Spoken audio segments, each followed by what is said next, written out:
Enough is enough.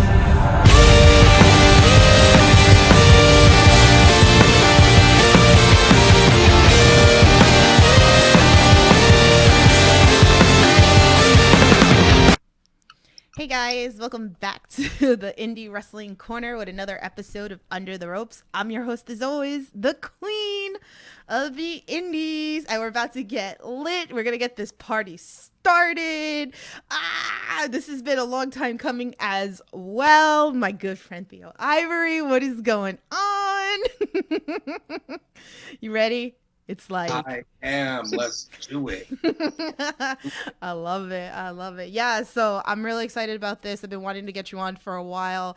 You know, it's crazy getting these interviews, trying to make the time and the right timing to get everybody on. So I'm glad you're here. It's been a journey. Yeah, it's been a journey. So between all our tweets and all that fun stuff with each other, like, you know, it's time and you're here. So so guys, if you're new to the Under Rope series, here I interview everything independent wrestling, whether it's wrestlers, promoters, referees, behind the stage. I got you covered. If you guys got any questions for Theo, please feel free, drop it into the chat. And make sure you hit that like button, that subscribe button, all that fun stuff. Share the stream so that we can get some more people in here. Let's get lit. Right. So I like to start off with my interviews, getting to know you a little bit better. So tell everybody how you got into professional wrestling.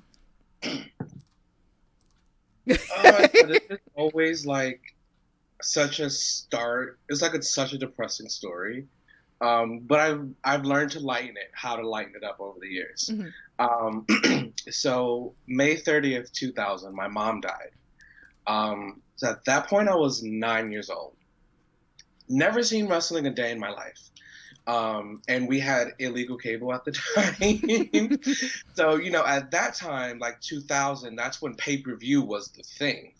Like before, like in wrestling, pay-per-views were like out of this world.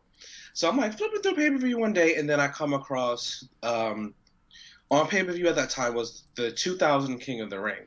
And I was like, what's this? This looks fascinating. Didn't think much of it. The match at the time was, I think, Rikishi and Kurt Angle. Oh, wow. Yeah, so that was like the first thing in wrestling I'd ever seen. It was Rikishi and Kurt Angle. And then I think the next day I'm like upstairs flipping through channels, and my cousin that I grew up with, he unfortunately passed away in February. I just saw two women catfighting, and one had red hair, one had blonde hair. You know who those two were? I was like, Reese, chick fight! And from that moment, I was like obsessed with Lita, and I was like, who is she? I need to, like, she's everything. Right. So it was that. And if I'm not mistaken, the match that I saw was, I think, their street fight. Okay. That's what I saw. So yeah, it was that. It was seeing the skill of Kurt and Rikishi, and then seeing Lita, who was just unlike any other woman I had ever seen. She was so cool. I'm sorry, Quinn is trying to get in the video. Go. We like wholesome content around here. It's fine. Come say hi to Tiffany. Come here. Come on. We're all about the wholesome content here on this channel. Come on. It's like not happening. Here you go. Say hi to Tiffany. Hi. Look at the bow tie. I'm dead. I love it. I love it. Okay. You see how you turn to the side so you can see the bow tie? Yes, I just love it. Look at that. He's so dramatic. That's my baby. No, I love it. Yeah, that's how I got into wrestling. It kind of became a safe space for me. I was fascinated, so just kept watching. Yeah. Oh, that's great. Oh, I love it. The chat got Matt Awesome. He goes, "Hey Theo, lots of love from your favorite chancla handler." Matt Awesome. Hey, homie with the chancla, what's up? Brad's in the chat. He goes, "What's Quinn wearing?" Love it. his birthday suit, and my nephew's bow tie. Aw. Heel pops and chair shots. What's up? Miss you guys so much. Um, so let's do this because obviously I know you and I like to always get your guys, opinion for this. For a fan that's tuning into this podcast, never saw you before, what is the go-to match that they should go check out? Are you gonna make a face every the question I ask? I mean, if you know, like, knowing me, like, I'm a guy of many faces. Like, I have a facial expression for everything. I know. Okay, so I would say if, because I'm a character who can actually wrestle. So I would say if you're looking for, like, a match to see, like, me wrestling that, like, I can actually wrestle. Right. You go on my YouTube channel, you see or you can just type it in, Theo Ivory versus Juan Santiago. We worked about 7 minutes, hot from start to finish. Awesome chemistry. I'd say watch that match, but if you want to see kind of like the full package of Theo, I would say watch the match that I just had. It's you go on my YouTube channel, it's there. Or if you type it in, it's Theo Ivory versus Greg Manuel.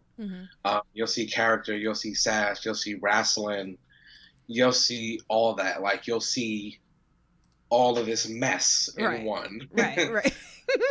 No mess. Absolutely not. Yeah. Brad, I'm going to get to your question, but I want to go through this first before I go into this. All right. So, we pretty much talked about it, but you are a man of many hats between wrestler, ring announcer, commentary, like you are the whole package pretty much. So tell us a little bit as a whole for you. What do you mean? Like that you get to do like a little bit of everything in like wrestling, I didn't know a lot of people like they'll start off, maybe they'll be like a ref, and then eventually maybe they become a wrestler. Maybe that's their passion, or maybe they just want to sit and do a commentary, but you'd like to do a little bit of everything. So that wasn't the plan. No? That wasn't the plan. When I got into it, so I don't know why people think I'm bigger than I actually am. I'm only 5'9". So I'm not tall in terms of like what a professional wrestler is.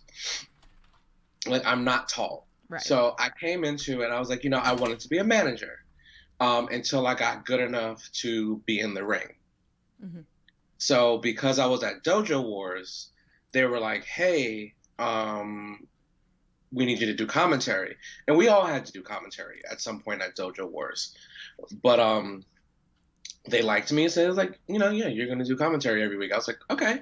And then I think they were like, hey, because I worked in finance, so I would come straight after work. And they were like, you dress professional. Like, hey, do you want to try ring announcing tonight? I was like, okay, sure. Super nervous. I never wanted to do ring announcing at all. And I really liked it. So I was like, can I keep doing this? So, like, every week for Dojo Wars, I was doing ring announcing and commentary. So, like, when I finished announcing someone, I would literally have to run back to the commentary desk, put my headset, and then, like, go from there. But I think it's the way it happened is, like, I think a philosophy and, like, how I grew up. It's like an old saying that, like, you never want to be somewhere where you don't know how to do everything. Like, you don't want to be in a position where you have to call someone for this or call someone for that. Right. So I just kind of looked at it as, like, an opportunity to learn many different aspects of the business. Right. And then you learn, it all helps you be better as a wrestler, because if I'm a referee, I know what I expect as a wrestler. Right. But being a referee, I actually get to see some of the challenges a referee may have.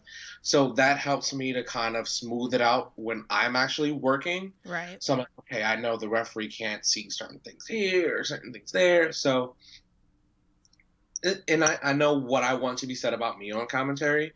And the best thing about it is, on commentary, I'm the bridge between the viewer and the workers in the ring. Right.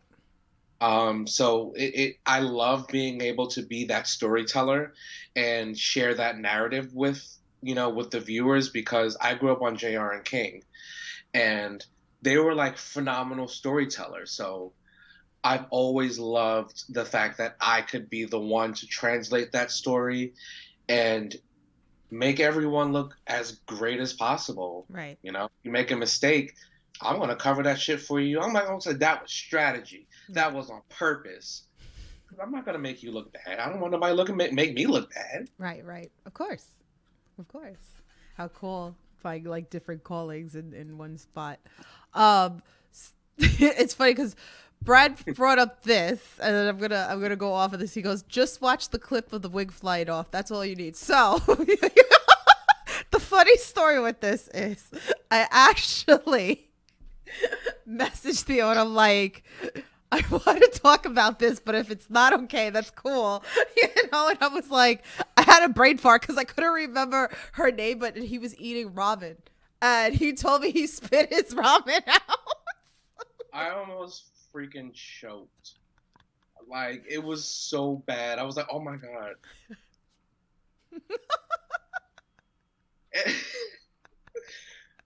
Would you like me to share that quick story? Go for it. Because that was part of my question, so go into it.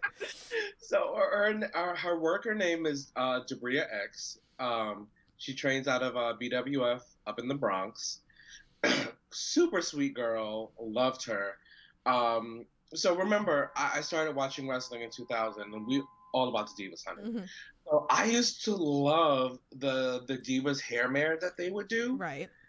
Because if the person taking it sold it right, it looked like, holy shit, you got your ass flung across the ring by your hair. That's wild. Mm-hmm. So I said to her, I was like, hey, Chanel. Sorry, that's her name. Chanel. I was like, hey, Chanel. So I want to do this move. Are you okay with it? And she was like, yeah. So before Dojo was started, I was like, hey, let's go to the ring and practice it, because I want to make sure that we have the timing right. Yeah. Because it's weird. It's like a seesaw. It's like a up, down, swing. Okay. Because you have to, you're moving. So it's like one step, mm-hmm. Third swing. Mm-hmm. I just wanted to make sure we had the timing right. Right. And I'm like 100 pounds heavier than her. So actually, I'm like 120 pounds heavier than her. So I wanted to make sure that, I was using the right amount of force, not too much force. Right. And in that move, you actually don't grab the person's hair. You grab kind of like behind their ears. Okay. And then they grab your hands. Mm-hmm. So that's how you have that whole illusion. Like, oh my God, you're pulling my hair. Right. But no, I'm just holding you behind the head and you're holding my hands. But the bitch ain't glue her wig on. Like, girl.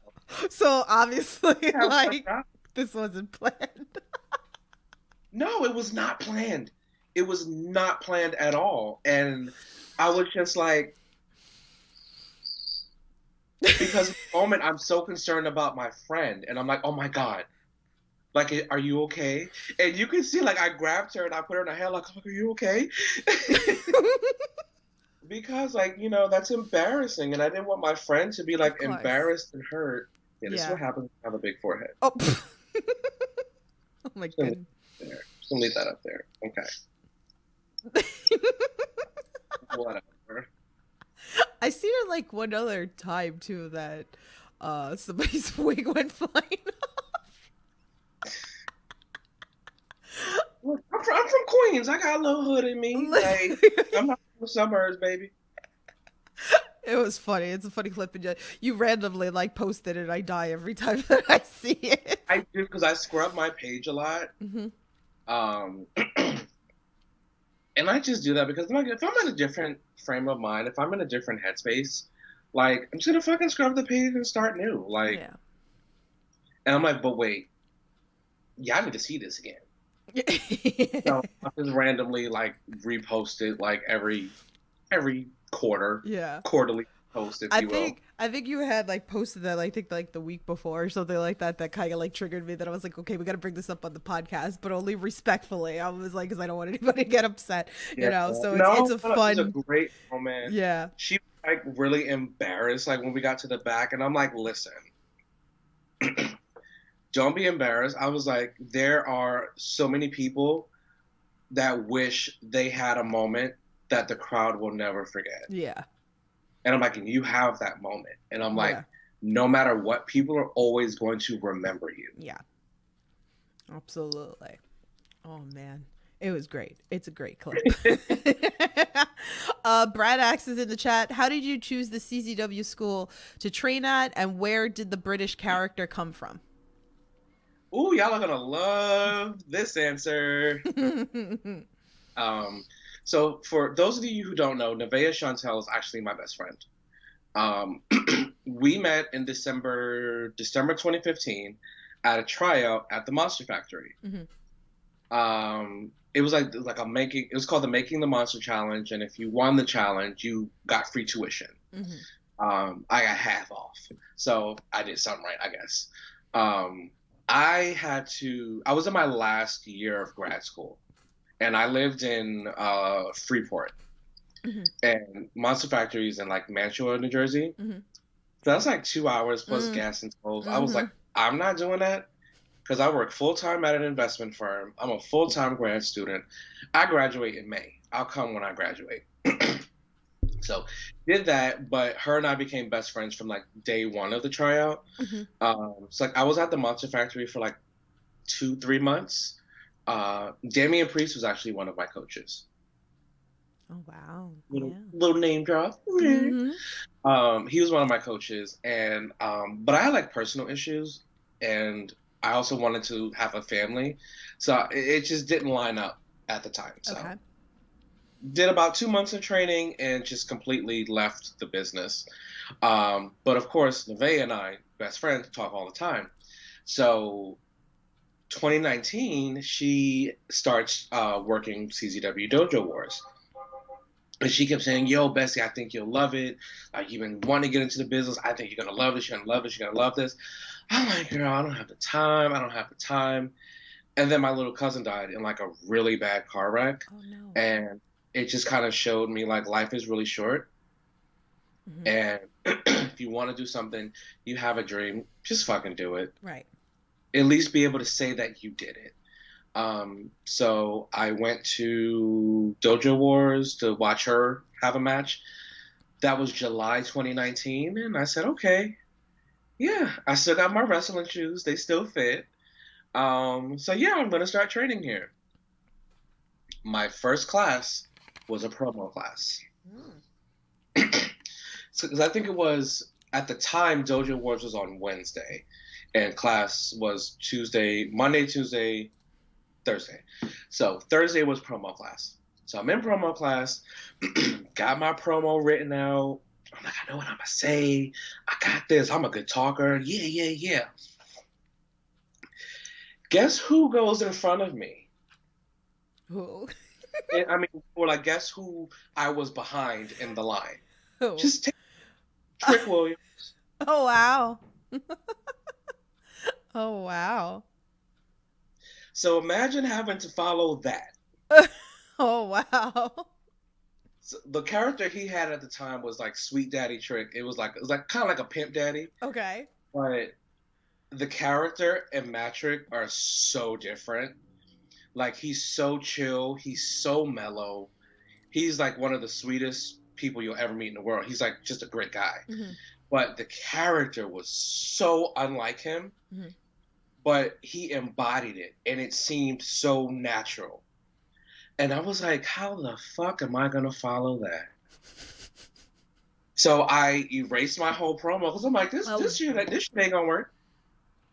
So I'm like, what accents can I do? And I'm like, oh, duh, I'm British. I can do a British accent. Duh. So I go up there, I cut the promo. And then afterwards, like, DJ Heights is like, so I think I speak for everyone. And I'm like, I'm floored. Where the fuck did that accent come from? I was like, I kind of just pulled it out of my ass. I'm like, I had to be able to at least compete with Trick in some sort of way. Right. So I'm like, I had to bring it. So that's how the British part of my character came to be. It was just a promo. Right. It wowed everyone, and I'm like, okay, I found something that gets a reaction.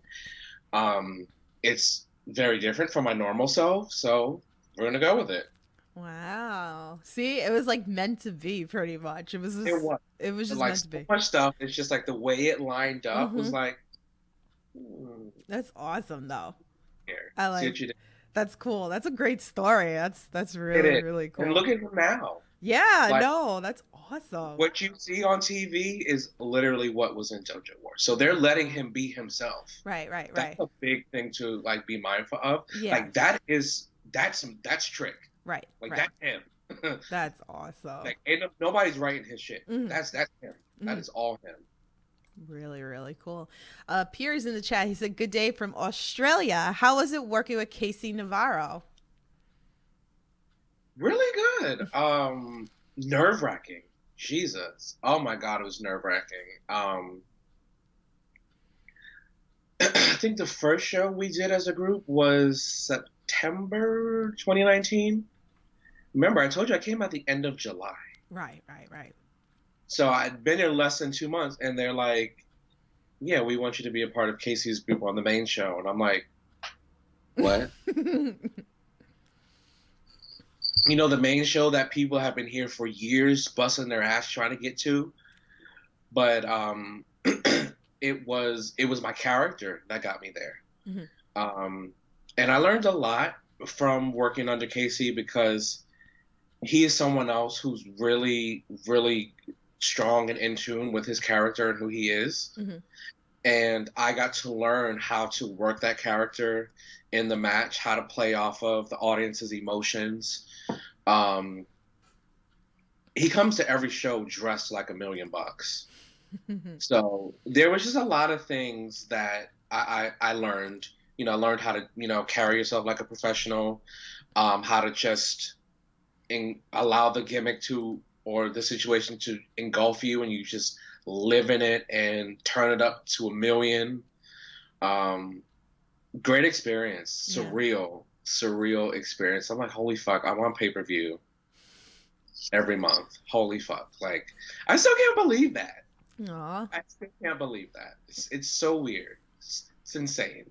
Oh, wow. I love that. That's such a great story. Oof, love it. Brad wants to know, what is your dream diva match? Ooh. I feel like I posted this the other day. I said something like a bra and panties Extreme Rules match or something. But I was joking. Like, whenever I say, like, bra and panties, I'm like, I am joking. But my dream Divas match is... I want to see... I think... Who... Like, first of all, I need Jillian Hall in that match because I need some respect to be put on her name, like, right now. Mhm. Right now. So, I want to see, like, a title match between Jillian and Gail Kim. Mhm. I mean, she's not a diva, but she was a diva. Right, right. So weird. But I feel like those two, their chemistry was, like, just out of this world. So I would just love to see that on, like, a grand stage and, Mhm. you know, Jillian go over as Mhm. she should have done so many other times. Mhm. But from a technical standpoint, and we don't see that too much with women's wrestling. We do more now. Mhm. But, like, especially around the Divas era time, we didn't get to see too many technical style wrestled matches. Right, right. Okay. I would love to see that because I know they would kill it. They killed it on Superstars. There you go. Yeah. Awesome. That's cool. I want to talk about the fact that you write books, which is such a cool thing. Let's talk about it. Tell us a little bit about, you know, you writing, where do you get your inspiration from and all that fun stuff? So funny story. The first time I actually was published was when I was 11. Mm-hmm. Wow. Yeah, I was in 5th grade. My teacher said there's a poetry competition for 10 and 11-year-olds, and everybody write a poem, and we're gonna choose the best 3 to be submitted. I'm sorry, Pepsi. You're good. I'm sorry. It's like so No, gross. you're good. So my poem was actually published in that book Mhm. when I was so that was like 2001. Mhm. God, old. 2001. And it was actually a poem I wrote about my mom dying. Mhm. So that was like 2000. I'm like, get down, please. So that was 2001. Like everyone else, I have so many goals, so many dreams. Mhm. So instead of saying like, oh, I can only do this or I can only do that, I asked myself, okay, how can I make this happen while also doing this? Mhm. So I've been saying like, I wanted to write a book. I wanted to write a book. I wanted to write a book. And I realized my thing is, it has to come to me. Mhm. And when it comes to me, it's like taking the lid off of like a boiling pot of water. Mhm. Everything's gonna come out. Right. Right.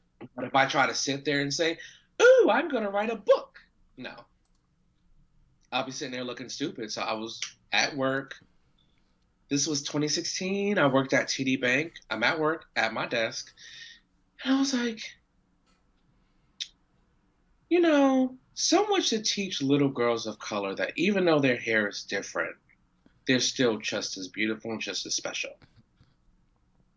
So that's how my first book came about. It was actually my sister was like the inspiration, because my sister's half Dominican, and she's in the middle of her cousins. It's 3 of them. They're girls, and she's in the middle, but they're both full Dominican. Well, one's full Dominican, the other's Dominican and Colombian, but they're full Latina. Versus my sister, who's half Latina, half Black. Right. So they have the long straight hair. My sister had the big curly hair. So I'm like, right now they're really young. At 2016, my sister was 4. So I'm like, right now they're really young. So the difference is they don't see that. They don't care about it. Of course. But I'm like, what about when they get older? So I felt like it was important that we instill that message in them while they're young, especially the other ones who look different than us. Right. Like, hey, and in the book, the main character's best friend is a little white girl. And they became best friends by talking about the differences in their hair. So I just felt like it was an important message for both sides, for us to, number one, encourage our girls that whatever type of hair you have, whatever color you, however dark or light you are, you're uniquely you and beautiful, and wear that badge with pride. And for the people who don't look like us, just understand that we're the same people, we just have differences. Right. And that's how the first book came about. Second book, which was 5 years later, which was not the plan, was supposed to be way sooner. I was thinking about writing a book about divorce. I was thinking about like, why did I get married? It was like I wanted to write like a mystery book, and then I was in the process of doing like a lot of self-healing and reflection, and then that's how literally everything for my second book came about. Wow. I've literally written both of my books in one sitting. Wow. Because it all came to me in that one moment. That's inspiring, man. Like, holy shit. Like, no, I love the meanings, like, behind these books. And, this is why we do these podcasts. We get to, like, learn, about you guys. But this is such a beautiful story. Like, Thank you. Is there something else in the works, though? Like, or not really? No, like. No, I mean, because you know from, like, I was just, even our DM today, I was like, this week has been, like, disgustingly busy. So, like, this whole new year, I said, everyone has New Year's resolutions. Right. I don't do those. Because you set yourself up for failure. So I just said, this is going to be the year of no excuses. I like that. I want to do something, I'm going to fucking do it. Like, I'm not going to make excuses for why I didn't go to training. Right. Or say, I don't want to go today. That's not good enough. Mm. Like, am I exhausted? Okay, if I'm exhausted, then yes, I'm going to stay home. But if I'm not exhausted, I'm going to get my ass up and go to training. Mm-hmm. You know, things like that. Like, if I have to do something, I'm not a morning person, but if I have to do something before work, I'm just going to fucking do it. It has to get done. And I can't expect to elevate to a certain level in life, especially hoping to get signed, and half-ass things or procrastinate or put it off. Like, I'm like, I just had to do better. So I'm like, this year, no excuses, man. I love that. That's But too many things in the pipeline. I'm working on so much, and like my head is like, ooh. Because it's so much, like so much. Yeah. But I'm like, it's a blessing to have so much ambition and then be able to actually make it happen, make it a reality, and then have people actually be receptive to it. Right. Because I'm like, girl, imagine if nobody bought my book. Uh-oh. Or like if nobody bought my merch. Like, I would be devastated. So like that's a blessing to, you know, do creative works and people actually care and they like it and they receive it. So that's great. Wow. There's stuff coming. Ooh, looking forward to that. Well, let's go with this positivity thing because I've been preaching my wrestling with positivity hardcore and I incorporate it into all my interviews now. So I love having stories from my guests that come on here. And since like we've been talking a little bit about this, we're going to go with, you know, we're just going to go straight into that question. So obviously there's so much negative on social. It's terrible. Being a podcaster, being able to see a lot more than the average fan does. I have heard and seen a lot of great stories. So I'd love your story, whether it's something a wrestler's done for you, maybe you've done something for a wrestler, maybe a fan's done for you, or, you know, you've done for a fan that sticks out to you that we wouldn't normally see. I know, I put you on the spot. Sometimes things just like pop into the brain. No, like you're forcing me to choose one. Okay, can I do one wrestler and one fan? Yeah, let's do it. That's fine. Yeah. Okay. So for the fan thing, I wrestled at Triple WA. For those of you who don't know, Triple WA is actually one of the oldest independent wrestling companies ever. They used to like run in line with NWA. So a lot of history there. So I wrestle there every month, and the fans there are just so great. I know one of the fans, Kelly, she actually made us matching tie-dye shirts. Aww. And it says Theo's bitch, and it points to her. And then her shirt says his bitch, and it points at me. The fans here they just do so much, and to have someone take time out of their day to do that means the world to me, because how many times do we say I don't want to do something, right? I don't feel like doing something. So for someone to like literally take the time out of their day to make something for me, it was just like just wild. There's so much more, but I just want to keep it short. Yeah.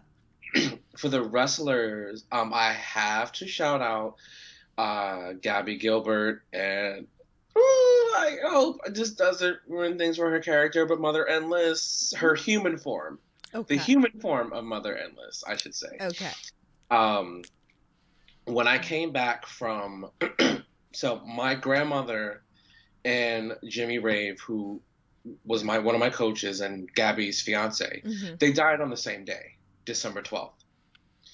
So I had to go to I had to go to Florida for my grandmother's services and stuff like that. But each day, I was there for like 5 days. Each day I was there, it's like my asthma got progressively worse. Oh, wow. To the point where the day that I was leaving, I had like a 8 a.m. flight, but that night, like I couldn't sleep. Mhm. because if I lay down, I started wheezing. If I did a neb treatment, I'd be fine. And lay down, start wheezing again. It was like awful. Mhm. Had a freaking asthma attack on the plane. Ugh. And I had a layover. So they were like, do you want us to take you to the hospital here in Georgia, or do you want to wait till you get home? I was like, I want to go home. Yeah. Because if I have to stay in a hospital, I'd rather stay in a hospital near home. Of course, right. And I hadn't been with Quinn in 5 days. Mhm. So I knew I left out, a bunch of food and water for him. But I'm like, still, I need to make sure he's okay. Right. So, and that was the date of the CZW show. So Mhm. that's why I was flying back. Right. Go to the show. I was supposed to ref 2 matches. I refed 1 match. I needed my inhaler twice in that match. Afterwards, Gabby was like, we're going to the hospital. So Gabby took me to the hospital. I wound up being admitted for 2 days. But that night that I was there, I think it was like maybe in 2 hours before I got my room, Gabby sat with me that entire time. Mhm. Then the next day, Mother came and she visited me. She bought me Burger King. Aw. And then Gabby and I, we kind of communicate every day, just being there, supporting each other, Mhm. because we both lost 2 very important people in our lives on the same day. Aw. So for her to, and she like, I had an issue with a flight. Something wasn't working with my card, Oh wow. and I'm like, fuck, I have to get this flight. Mhm. And she just like, how much you need? I was like, she's like, here. And I was like, oh my God, thank you. And I'm like, I'm the type of person like, okay, I get paid on Wednesday. I'm going to pay you back on Wednesday. And she's like, so like those like really stood out to me because Mhm. it takes a lot to come visit someone in the hospital, Mhm. especially during COVID. Right. So I mean, that just meant the world to me that, that was my first time having to stay in the hospital, number one. Right. It just meant a lot to me that, my wrestling peers are my family away from my family, Mhm. and they didn't have to do that, but Right. they did. And that really meant a lot to me. Right. Right. Oh, I love that. See, this is why I love my wrestling with positivity thing. It's very dear to my heart, and I love it when wrestlers put over other wrestlers or fans or whatever the story is. And again, if I'm working on this project too, so if anybody's got any stories, hit me up. My cutoff date's the 9th. I got a bunch of stories. I need a lot of tissues. February 9th, get your shit in. A lot of beautiful stories. It's just like, they need to be heard. I love to get it out there. So that's why this question has to be in every interview that I do going forward. So thank you for that. By the way, Brad says, Kathy says, hi, my beautiful goddaughter. Hi, Kathy. So that was my moment to talk to Kathy. Oh, I'm sorry. Well, I could just You go can to call your goddaughter anytime. Okay, I give it to you. Go ahead. Hi, Kathy. And Brad and his wife are phenomenal. Like, I can't forget about them. Like, they are phenomenal. And when you have people like them who care about this business that much, Mm-hmm. for them to gravitate towards someone like me means I'm doing something right. So it's nice to have that validation from someone that cares about, is like hardcore about this business. Yeah. So that means a lot to me too. Thank you, Brad. Aw, that's my best friend. I know Brad over 30 years. Jesus Christ. Damn, we're old. Our family. We are. That's my brother Our right family. there. We are. That's my brother over there. I love it. And it's good too because it's like, I feel like Brad's got me even deeper into indie wrestling than I already was, which is great. So the nice thing is if I don't know somebody, then I can be like, hey, Brad, talk to me. Yeah, he'll know. Oh, he'll know. He'll know. So And if he doesn't know, there's a problem. oh, well, if he doesn't know, then he's going to go learn everything about them too. This is true, but there's still a problem if Brad doesn't. Yeah, he's really Like good. an encyclopedia of indie Oh my wrestling. God, he is. I feel like I'm a fake when it comes to the Queen of the Indies. Like seriously. Like, am I really the queen? I don't know if I'm really queen. I think it's fake. I better take the crown off. Like seriously. You know what? Let's do some fan tweets. I got a couple of good ones here. So our girl, I feel like I need to call her Casey Kirk now because Girl, what is your last name? I asked her that once. I just call her my baby. I That's all. know. I asked her that once. I was like, do I call you Casey Kirk now? I was like, is that how it's supposed to be? She goes, I don't know what I am. That is such a Casey answer. Oh Right? my God. Much, Such a Casey answer. much love to her. We love her. We got to get her back on the pod for everybody. So she has, well, the first thing she said is, why are you so cute? She goes, why are you so cute is my question. I love I it. don't feel cute right now because I'm like really scruffy. I'm getting all this taken care of tomorrow. Aw. So I feel like gross. I feel fat. Stop it. Brad says he loves you, by the way, so just say Love you, Brad. see Yeah, I don't feel cute. no, you cute. Stop it. So her second question, and I bust out laughing because this wasn't on Twitter, this was in a text message. Oh dear. So she said, ask him about the time me and him were depressed and drank a bottle of wine out of the bottle at 3 a.m. in the middle of Georgia.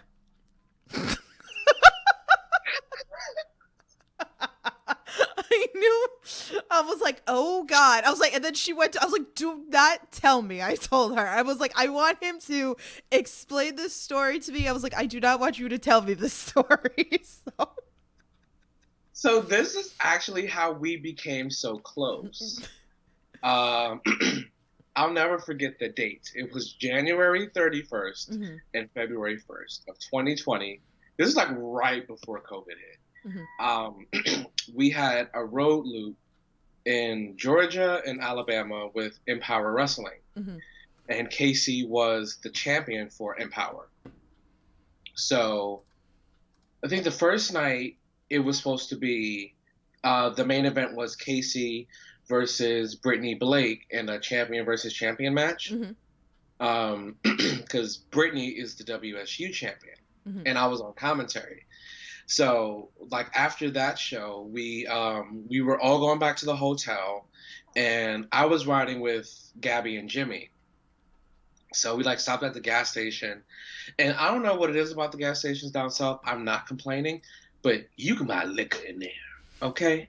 I was like, let me get that, let me get that, let me get that, let me get that. So I bought, like, 4 bottles of wine.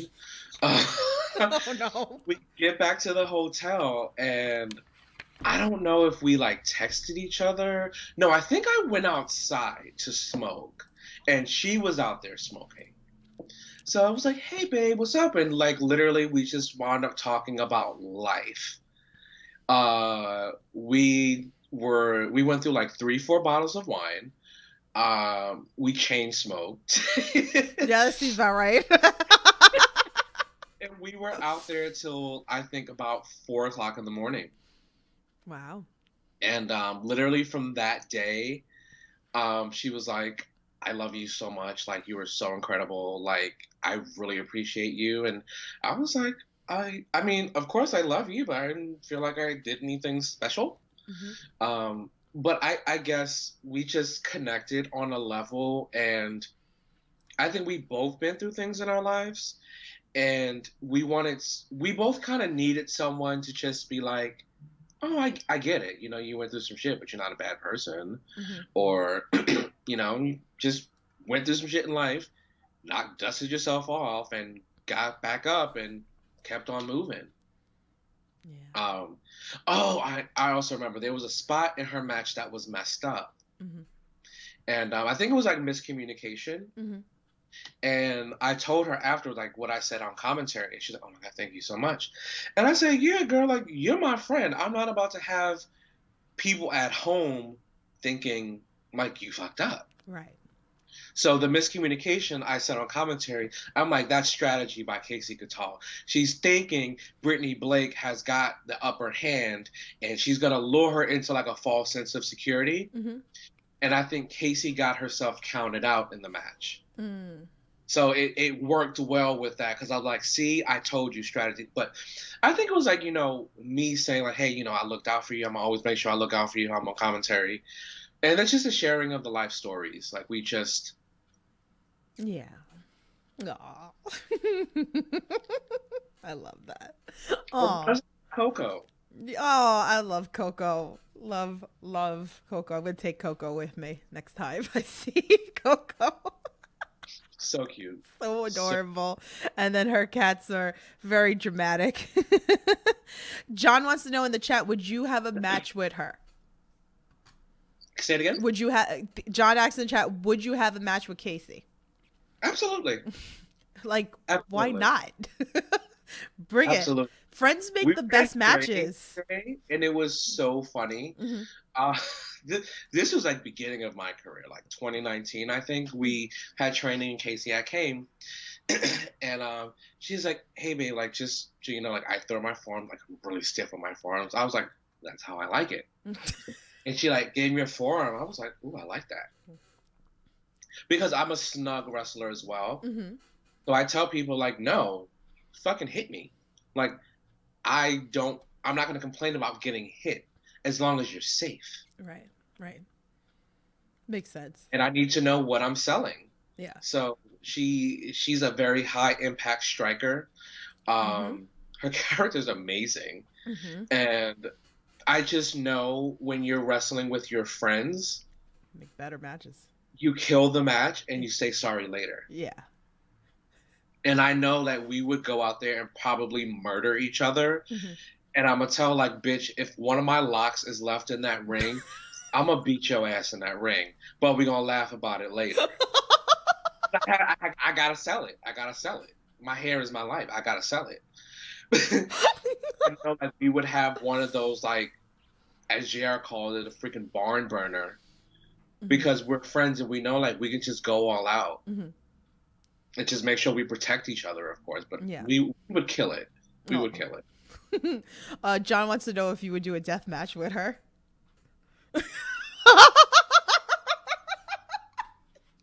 She a bad bitch. One, but I'm not doing a death match with nobody. Like, I'm not permanently scarring my body and going to have to be in physical discomfort for at least 3 to 4 days for $100. Yeah. It's a lot of toll. I feel you. Girl, I'm 31. I'm like, I don't know what y'all young kids, y'all could do that. And I have health insurance. I don't want to pay them bills. And y'all don't have health insurance. Mm-hmm. Yeah. It's a lot. Everybody makes me nervous. It's adults, when you get older and you learn about certain things in adulthood, you're like, that's not really smart. Okay. Well, John had put out a fan tweet earlier. So this is actually an interesting question, and I'm really curious, like, your answer for this. He goes, how do you balance personal relationships with company affiliation? Example, friends not liking places you may work.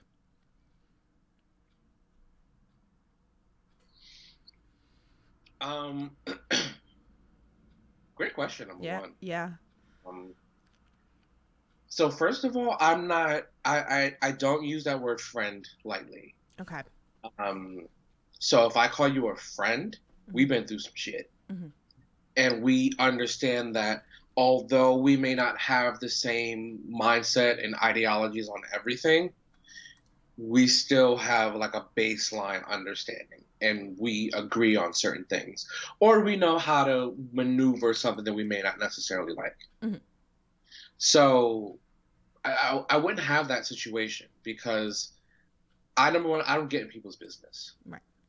Now, if you tell me some shit, that's different. But I'm not all up in people's mix. I'm not in people's business. And then I've never had a situation where someone said they had a problem with where I worked because if there was something wrong with the place that I worked, they would have said something before. Like, this promoter is notorious for not paying, or this promoter's inappropriate, or something like that. You know, depending on something like that, like I wouldn't work there. Mm-hmm. But I think as independent wrestlers, we all understand that this is a hustle and a grind. And for some people, we have to take every booking we get. Right. So, yeah, I don't think that's a situation that applies to me. And really quick, just for anyone listening, I don't want anyone to think I was shitting on deathmatch wrestling. Oh, no, absolutely not. I'm saying for me. Yeah. It's not for everybody, which is perfectly fine. No, I love watching it. Yeah. Don't get me wrong. No, I get it. But bitch, I ain't doing it. That's fine. No, I get that. I definitely get I'm the that. one that's always wiping up the blood and patching people up. Like, I'm always Nurse Theo, which is fine. I'll be Nurse Theo. That's fine. But don't bleed on me, and don't bleed on my clothes or my sheets. Or the car. Right! Like, your blood in my freaking front passenger seat. Ew! Like, your DNA is in my car, bro. I said that to Brandon Kirk one day. I think I was gonna drive, and I'm like, we need a sheet, because if you're gonna be doing this death match, I was like, you're not sitting in my car. A sheet. You need a guy. Garbage bag. Here, I'm looking for one. A fucking black plastic construction bag. Like, sit on this. I'm like, I'm not used to. Nuts. Like, he's nuts. You guys are fucking nuts. I swear to God. He's nuts. Yeah. Let's do another fan tweet. Good cop, bad cop. He goes, just so you know, he does this to all my guests. He goes, with Theo Ivory being an anagram of verity can meaning telling truth. What truth in wrestling applies to you that you're looking to improve upon? It's a tough anagram this episode, he's telling me. So he does it for everybody. So he said, what truth in wrestling applies to you that you're looking to improve upon? That's the face that he expects every episode with these anagrams. Oh, he's one of those fucking people. He's a loyal fan. It's all good love. If you can't, he's one of those fucking people, right? It'll be okay. If you can't figure it out, that's cool. I was like, am I supposed to answer the plain question, or was this something I was supposed to decode? No, it was just the question. He just does like an anagram. He just like feeds off of the name of whoever comes on this podcast, and he gives everybody a different question. So it's really, he wants you to feed off of the question that he's actually asking. Which is what? Truth. And it's like, that's a question? Like, that's it? Yeah, what truth in wrestling applies to you that you're looking to improve upon? I guess the one truth would be that character always shines the brightest. Okay. And I say that because you can be a phenomenal wrestler, but if you don't have a character or a story that people actually care about and they get emotionally invested in, it doesn't matter how good you wrestle. Right. Like, there's no meat there. Yeah. So that's why you see people on TV, they may not be the best wrestlers, but they can talk. They make you care. So I'm just trying to improve on that so I can be the best that I can be, because I still have a long way to go. But no, that's I good. think character has helped me out a lot. No, that's great. It's a really great answer for that. What are some things you like to do when you're not in the squared circle? Girl, I like to smoke.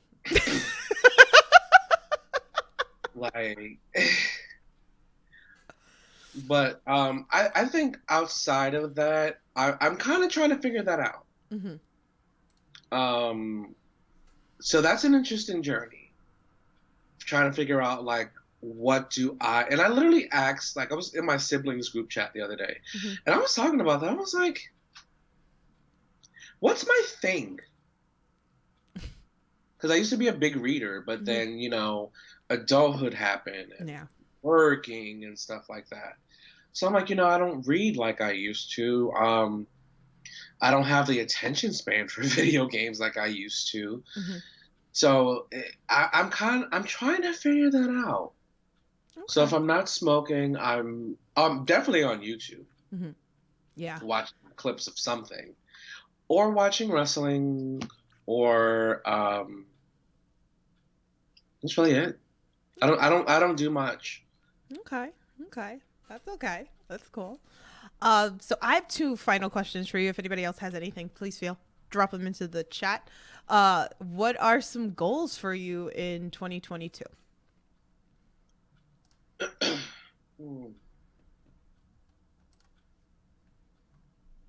I have one goal, Mm-hmm. and that is to accomplish everything this year that I said I would.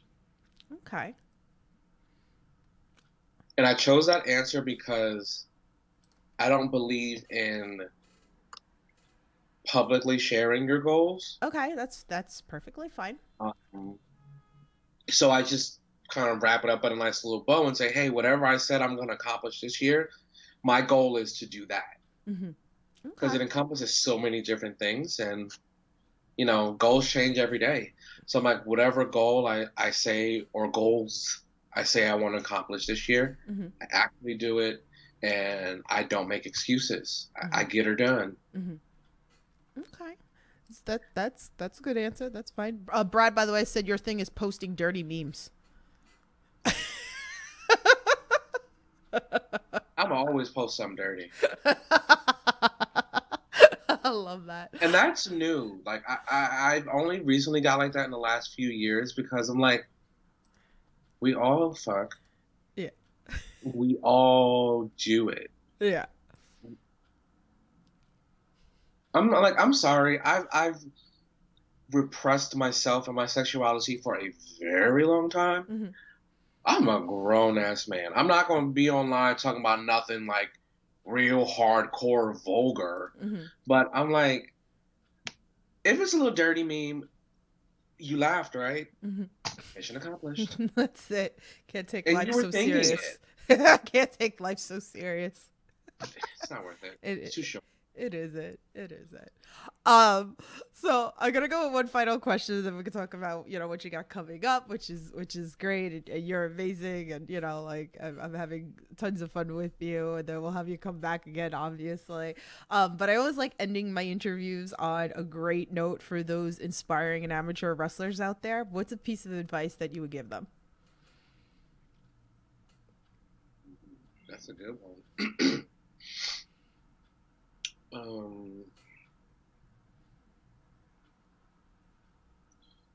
Understand that you know nothing.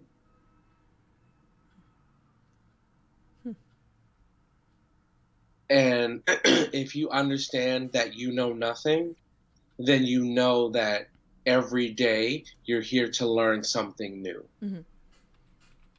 I've seen so many people come into this business, and I've seen people training in the ring for the first time. We're like, why aren't you selling? And they're like, oh, Jerry, I'm sorry, guys my size on TV don't sell. And I'm like, yeah, that's because that's not the story that's being told. Mm. But they still know how to fucking sell. Right. Or, you may think you know how something is ran, but you don't. So keep your ears open, listen, absorb the knowledge. Like, you may think you know something, you may, oh, that's an easy move to do. And then you realize, like, that move requires, like, 6 different moving parts and then timing. So there's, like, so many different things about this industry. And I just want people to know, like, you really have to learn and be willing to learn and be willing to accept that you might be wrong about something. Mm-hmm. Oh, girl, we could go on all day. So let, No, but it's let me great know. advice Because it's because so me. there's a whole bunch of there's a whole bunch of wrestlers out there that are, or people just starting, and it's just, or thinking about getting into the business. So I love bringing that into my interviews with everybody because everybody's got different advice. Oh, I'm sorry. I have a. But can I change my answer? Go ahead. Go for it. My answer is gonna be you need to humble yourself Hmm. because that is what branches off here, there, and there. Mhm. When you're humble, if someone's correcting you, you say, "Oh, sure, no problem. Can you show me the right way?" Instead of being, "I know how to do it," or "That's not how." You know what I'm saying? Right. Understanding that your time is not guaranteed, Hmm. meaning like people think like, "Oh, I've been here a certain amount of time," or "I've been doing this a certain amount of time," or it's supposed to happen now or a month from now. You got to understand your journey's different, Right. and it's going to happen when it's meant to happen. So until that time, stay humble and continue to improve to make yourself as great as you can be. So when that time does come, you're ready to hit the ground running. Because you think you're ready, but you're fucking not. I love that. Sky, you're in the chat. I see you. You taking notes, girl? She's inspired wrestler, 18, lives in UK. Love her. Big supporter here. She loves listening to these interviews and, hearing your guys' story because it helps her. So I know she's in there because she said hi earlier. So love you, Sky. Great stuff. Love my UK people. So great. So tell everybody like what you got coming up so they could support you and all that fun stuff. I have the thumbnail that you brought out that you sent me for your three-way dance. Ooh. Yes, I'm having me a little threesome, honey. Uh, uh, actually, Sunday, we have the CZW Limelight 2, excuse me. Mm-hmm. That's going to be in Havre de Grace, Maryland. I believe the 26th. That is the graphic that you're seeing now. Mm-hmm. That's the three-way dance for the tag team titles at Triple WA. Oh no, it's for the number one contendership for the Mm-hmm. tag team titles at Triple WA. Yeah. That's on the 26th, and I think the 20th, if I'm not mistaken. Mm-hmm. Or the 27th. I think it's the 27th. We're doing CZW's anniversary show. Mm-hmm.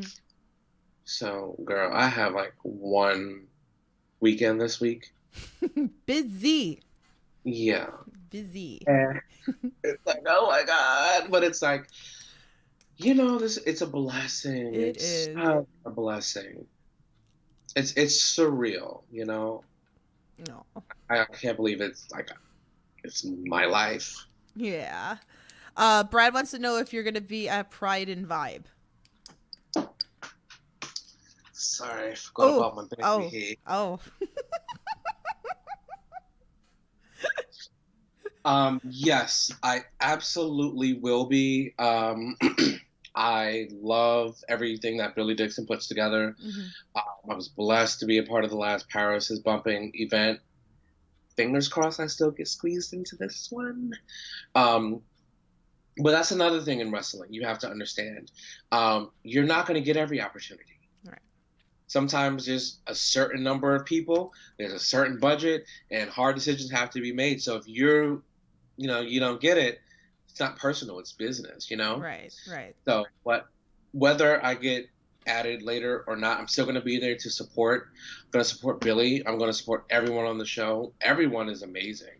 Mm-hmm. And this is for us. Yeah. So I will absolutely be there to support. Oh, beautiful. Exciting Oh, stuff. me a new man. We got to get some drinkies soon. Yes. We're gonna get some drinkies soon. We're gonna make this happen ASAP. So you are Adal, you're amazing. I love sitting here chatting with you. Like, I love watching everybody's journey, like, go through. It's such a great thing. I'm glad that, I know you had a crazy week, but I'm very glad that you got to come on here and chat with us a little bit. So tell everybody where they can find you on socials, merch, all that fun stuff. So my Instagram and Twitter are _Theo Ivory. The is THEE_Theo Ivory. If you go on my Instagram or Twitter, there's a link in my bio that says all my links. Mm-hmm. So if you click on that, it brings you to the link to my Instagram, Twitter, Facebook, YouTube, my merch store, and the link to both of my Amazon books. So wrestlers, use all my links. Yes. So all those links are in the description below. So make sure you give him a follow and give him some love and all that fun Yo, we stuff. need to get to talk about the hot chocolate and like walking across the street. Like, what's going on? Like, we didn't even talk about going to get a small fry or nothing. Like, what's good? I'm dead. I can tell you weren't ready for that. I wasn't. I'm the Queens girl that's always like, the hot dog, and I'm from New York. Like that's the one thing I can't like my New York accent. Mm-hmm. That's the one thing people always catch. Yeah. Because otherwise they'll be like, you don't sound like you're from New York. Mm-hmm. But hot dog. Like, yep. It's the certain words that people say that you start seeing the accent going on here, and it is just so funny because I got a message yesterday. They were talking about Alec Price, and I died laughing. They were like, "Is he from Boston or New York?" And I was like, "I feel offended." I was like, "You hate my accent?" He was like, "You don't really have a thick accent." I'm like, "Yeah, I do." Yeah, I do. I was Some people, they're like, "Oh my god." I'm like, for me, I'm like, no, you actually have a very mild accent. Yeah. It's the certain words, like when it starts coming out, it's when you don't realize it that it starts coming out, because even like, and you travel all over the place, so you get it, like even like me. So it's with that it's with A's. Like, yeah, if it has A in it. Coffee. I need a cup. Oh my god, me and my aunt, when we talk, because I can actually say coffee. Yeah. So, like, when I go to New York, that's my thing. Whenever I go to my grandmother's house, I know I have to bring coffee because that's our thing. Right. So I call my aunt, and I'm like, hey, are you there, to ask if her and her fiance want coffee, too. Mm-hmm. She's like, yeah, I would love me some coffee. And it's like, it's so thick.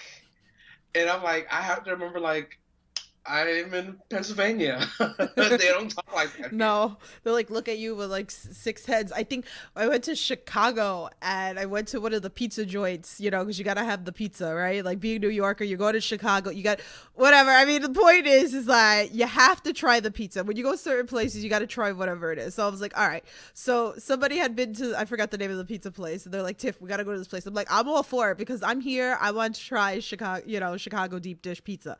So we go to this place, and then it's also the fact that it's like I'm Italian too, so I say things very different, and I'm like mozzarella, or mozzarella, or what it's really that, and the girl is like, she goes, well, we don't have mozzarella, we got mozzarella. Whatever.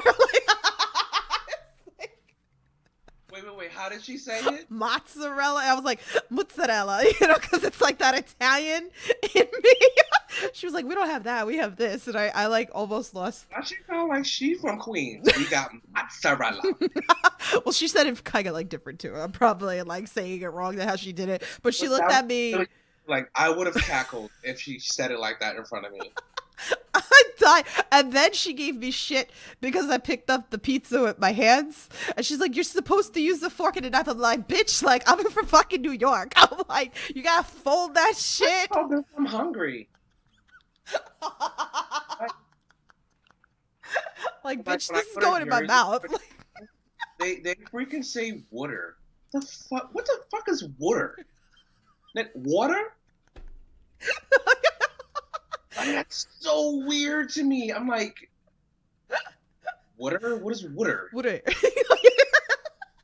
And then they're like, oh yeah, let's go get a water ice. You talking about an icy? Like the New York comes out and be like at the weirdest times. Oh They're yeah. like, oh yeah, let's get some water ice. Bro, that's an icy. Like, stop it. That's an icy. Now you're making me want some lemon ice king right now. Like, Right. oh my god. I like their. Growing up in New York was fun. It was fun. Yeah, it's New York, you know. Like, there's like, oh, We have our own culture. Like, yeah, it's so bad, but it's so good. yeah, it's one of Like, those. only we get it. Oh my god, it's so funny. Yeah, us New Yorkers were crazy. I always get that shit all the time. They're fucking crazy New Yorkers, but it's funny because even when I went up to Massachusetts and I was talking to some of the fans at the Chaotic show, and then I was like, yeah, I'm from New York, and they were like, oh, upstate or, you know, New York City, and then I had to think about it. I was like, oh yeah, that's right. I was like, I'm so used to being part of the city. Yeah, like people like they're really separating. Yeah. So like, oh, you from New York City? Okay. Yeah. Oh, I'm from Elmira. That's cute. But yeah, that was funny. I was like, oh, let me just say a couple of words. You'll really hear the accent, the Queen's accent, hot dog, New York, and like like coffee. They were just dying. And then I feel like a toy. Do you feel like a toy to some of those people when they start picking on your accent? Because Yeah, I feel like they pulled the string out to hear what you're gonna say next. yeah. They used to do this to me in Long Island too when I lived in Long Island, and they were like, "Save this, save this." I'm like, "What the fuck? I'm not your damn toy or your puppet. Like, what the No, fuck?" the Long Island accents are the worst. Like, but really, like, what's funny about these accents that we're talking about is, because I work for the government Right. and I have to talk to people all day. Right, So, you know, I get the people from the South, right, people from Minnesota, and I get the people from Wisconsin. And everyone has like you can tell when Yeah. where someone's from. yeah, Like they're like, oh yeah, got my checking account. I'm like, oh, you from Wisconsin, ain't you? So it's like I know, but it's so funny. Because we have a field in their profile that says the city and state that they were born. hmm Everybody that was born in New York says it the exact same way, and I fall out every time. So let's say, because me, I say like I'll say like Queens, New York. hmm I say New York. So they'll be like Brooklyn, New York. yeah, It's like York versus York. York, yeah. I'm like, it's so weird to me because it sounds really aggressive too. And I'm like, okay. I just asked a question. Now, That's it. that's why, like, on Twitter, you see me like spell it the way that I actually say things too. So I'll write hot dog DAWG or New York like YAWK. You know, like I'd be that extra on social media like that because people nitpick at me with the accent. So screw you guys. And my grandmother's from the South, but she's been in New York since like I want to say the late 60s. hmm So she's very country, Yeah. but you still see like the New York in there some places. So that's really funny to me too. Yeah. It's hysterical. I'm glad you guys get a kick out of our accent. And then for me, no one can ever tell where I'm from Yeah. because certain words will have like a different intonation. Right, right. So I have to tell people like, okay, I lived in Florida till I was 8. Yeah. And then I moved to New York. And then I went to college in Virginia. Yeah. And I moved back. So I'm like country, New York, country, and then back. So I got like a whole mishmash in there. It's true though. It happens. You pick up other things. You don't even realize that you pick up other words or the way that people say things. I've had friends all over the place, and sometimes I pick up the things that they say. It's hysterical. Right. I'm like, thank God I was only in Massachusetts for college for 1 year. You One mean lady you don't said, park your car? oh, damn, I left it in my car. Yep. And I was like, mind you, this was before TED. This was like 2008. I was like a freshman in college and I worked at Radio Shack. And she was like, yeah, I need to come. Hi. She's like, sweet old lady. It's like, yeah, I have to get a GPS for my cat. And I was like, what? I don't know if Family Guy was out in 2008 or not, but I wasn't watching it. So I was like, when I see that episode of Family Guy now, or any episodes, like, we're really like, yeah, my cat. Like, I lose it every time. I can't contain myself. I lose it. I die when Alec Price, you piece of garbage, and I just fucking want to cry like every time. And it's like I just love him. Like, that clip. Have to send me that clip. Oh my god, I'm gonna lose it. All right, I'm gonna send it to you. He does it like every match. But like him with Billy Starks, it's in my phone. Like I took the clip and I'm just sitting here and I'm fucking dying. I'm like, you're nothing. You're trash. You piece of garbage. And I'm like, I fucking can't. I was like, I fucking love him so much. I was like, you know what's funny? My dad says garbage the same exact way. Garbage. You piece of garbage. He says garbage. But it's not even like with an accent or anything. He's like, yeah, go put it in the garbage. Now you gotta ask him, like, did he pick that up from somebody in Massachusetts? Now I feel like I purposely say it like that because I just think of Alec Price every time.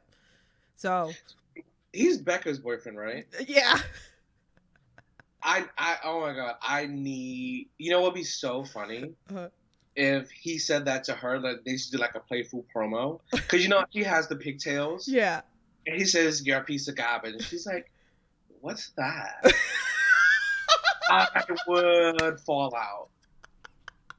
Because she's very smart. So I mean, like, play ditzy with the pigtails. I feel like... What's that? I feel like I gotta bring this up because Becca's coming on at the end of the month. She's doing Please? a UK... She's doing a tour, I Europe tour. I refed one of her first matches. Mm-hmm. Was it her? No, I'm sorry. It was Little Mean Kathleen. I'm sorry. It was the last WSU show. Everything was like... It was... people together. It was this one's first match, but no, I did commentary for one of Becca's matches. She's great. She's great. Yeah, she's coming out the end of the month. I'll ask her that. So good. Like, I have to put her over because that was February 2020. Yeah. Seeing how she is now, I'm like, girl, you like transformed. Yeah. In a year. She's got a lot better. Yeah, I got to recently see her like in person, and I was like, oh man. I was like, okay. She had her match with Aaron Rourke. So that was such a great match. And I'm like, damn. So she got put over by a bunch of people on this podcast. I love it. So she'll be on here the end of the month, guys. I haven't announced it yet, but you get the little snip clip since I'm talking about it right now with Theo. Yeah, since we're talking about it we're talking about it. We're walking we here. Having a really good talk. We're talking. We're having a good walk over here and all that. Yeah, we about to go get some water. And take out the garbage. Oh my god, that just made me think of Kylie Jenner. You know, yes. Her, and she's like, I went to get some shoes, then I put on some makeup, and I got my daughter, and then we started filming. Think of that. We're terrible. Oh my god, are we still filming? Maybe we should cut it. Okay, Kylie, don't sue me. No, we're having fun. That's it. It's all love. It's all love from here. That's fun. So. Talking about the clip. I think that's a good way to end this podcast, though. So. Hashtag Theo Jenner. Oh, Jesus. So, again, I can't thank you enough for coming here. Hopefully, maybe you throw some more wigs off people again, or, reenact the clip. Reenact that clip maybe for the future, and pretty much, but yeah. Oh my god. I can't deal.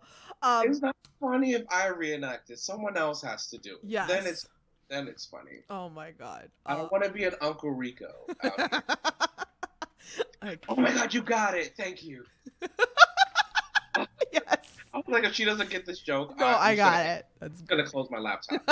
Damn.